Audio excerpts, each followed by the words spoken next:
everyone is welcome to their opinions, but not their own facts. Unfortunately, the issue of race, if we understand it, is a lot more insidious, and it takes a lot more of a historical view to understand the difference between individual bias and structural racism and privilege.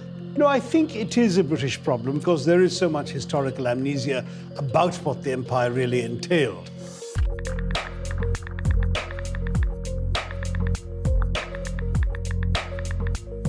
When it comes to African history, it is essential we get our facts right. The Niger Delta is at the heart of Nigeria's oil industry, for which it has paid a price. The creeks around Bodo village run thick with oil from an old Shell pipeline. The water is contaminated. Our livelihood is totally destroyed.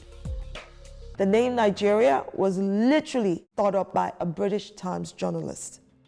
Until the late 1800s, what is today known as Nigeria was a range of diverse ancient nations, kingdoms, and empires, which in a stroke of vicious colonial calculation came to be known dismissively as tribes.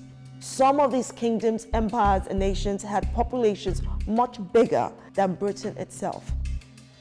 These populations became Nigeria through a potent cocktail of racism, rampant capitalism, and militarism. The creation of what we now call Nigeria came in multiple phases. By 1870, palm oil replaced the slave trade as the main business in the natural resource-rich Niger Delta. Britain took territories around the lower and middle river Niger into the British Empire through the creation of a corporation called the Royal Niger Company. Then the Royal Niger Company sold its territories in Nigeria to the British government for £865,000, the equivalent of 45 million in today's money. And then in 1912, when Winston Churchill switched the British Navy's fleet from being coal to oil powered, came the pursuit of oil. So an increasingly insatiable need for oil led the British colonial government to grant exclusive oil exploration license over Nigeria to the Shell Darcy Exploration Company. This was the making of Shell and the beginning of the destruction of the Niger Delta and its people. The lives of the people of the region was of no consequence whatsoever to British leaders. The type of care and concern that is given to oil extraction in places such as Norway, safely laying pipes under the ground, employing locals, enhanced environmental protection, is still entirely absent in the Niger Delta today. In the Ogoni land region of the Niger Delta alone, over 2 million barrels of oil were spilled between 1976 and 1992. For Shell, the licenses issued exclusively by the British in 1938 became a license to print money, ruin economies, and pollute the earth.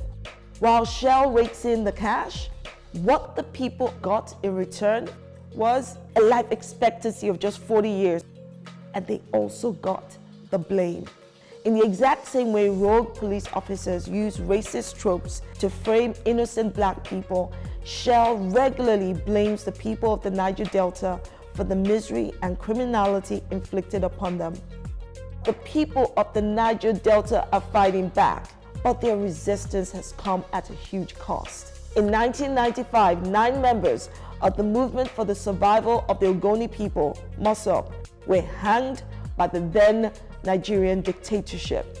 The British Empire and Shell have ruined lives in Nigeria. Amidst a fossil fuel-driven cost of living crisis, nothing new for Nigerians, Shell's profits tripled in the last year alone. We will never forget what you have done. We don't only demand an end to the climate crisis, we stand side by side with the people of Nigeria demanding justice now.